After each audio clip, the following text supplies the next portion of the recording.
Hello guys, Brad here again with another fragrance review. Today I want to look at a fragrance called Cosmos Flower. This one is just a little sample here, and it's from the house of Clive Christian.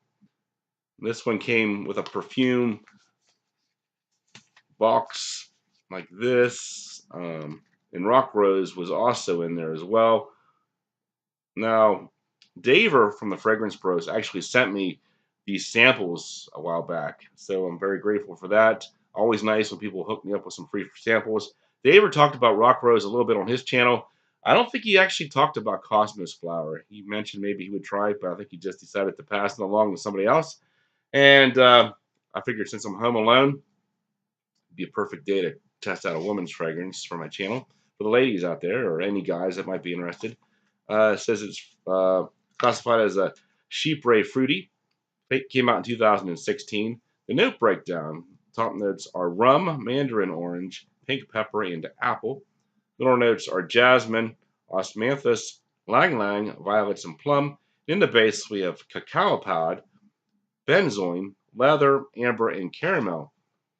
So now, when you look at the note breakdown here, it sounds very interesting. It certainly has almost like a niche-like fragrance note breakdown here, but when I smell it, uh, it just smells like a designer fragrance to me. I would guess that most people, even prominent reviewers, would probably have a hard time uh, estimating or guessing that this fragrance is niche or worth more than maybe $50 or $60 a bottle. You know, it says there's rum in here, but I really don't detect any kind of booziness at all here. I basically get lots of flowers here. I mean, you do have the jasmine, osmanthus, lang lang, violet, so all kinds of flowers here, which is typical of even the cheaper designer fragrances. You know, there's the fruitiness in there as well from the plum and the mandarin orange and the apple. So what's left here to make this fragrance special? Well, it says cacao pod, which is like a chocolate type note. There might be a little bit of a suggestion of chocolate here in the base, but it's very understated. It's not like a true chocolate like Angel Man or Royal Cross Man. It's not like a really strong chocolate. Maybe just a very light undertone of chocolate here. Of course, some sweetness as well, maybe from the benzoin or amber.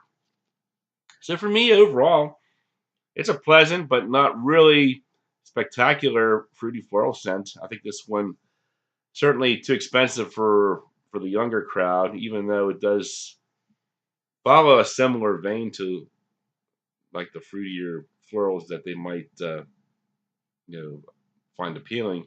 I think maybe with some of the luxurious notes in the background here, like the cacao pod, the leather, the benzoin, caramel, this one would probably be best suited for an older lady, which makes sense because at $550 a bottle, you're not going to find many teeny boppers out there rocking the Clive Christian fragrances. So I could see this one maybe being formulated to appeal to like a royalty person, like Queen of England or Princess Diana or something like that.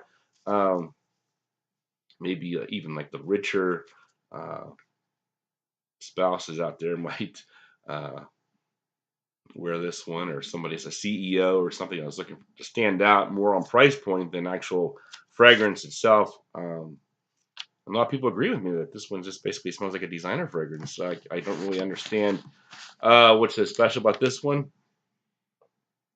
Cosmos flower, I don't know much about it, but apparently it's a flower that grows here in the United States, Canada, so it's not really that exotic of a flower. And to me, it doesn't really smell much different from other flowers that I've smelled or floral fragrances. So let's get into some final scores. Smell, 6 out of 10. Uh, Sort of a mature women's floral fragrance for me. Nothing too spectacular. Projection longevity, I'll say 8 out of 10. I believe this is an EDP, so expect pretty good performance here. Uniqueness, I'll say 4 out of 10. I don't think the rum and the cacao pod and the leather benzoin caramel really bring this fragrance out of the drudgery of your typical fruity floral um, designers in the women's fragrance game. What else we got here? Versatility, I'll say 6 out of 10. Not because you couldn't wear this one every day, but I think a lot of it, price point. Do you want to wear a $550 fragrance to go shopping or to the zoo or something? Probably want to save this one for special occasions, even though it doesn't necessarily smell as expensive as it is. Price point 50 ml, 550.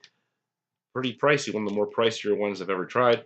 But for me, overall, 6 out of 10. Pretty mediocre stuff. I don't really understand the appeal here. Maybe it's just the heritage of the house or whatever, being a London fragrance house. I'm not sure when they were established, if they have the same prestige as something like Creed or not, but it's pretty much a pass for me, especially at that price point.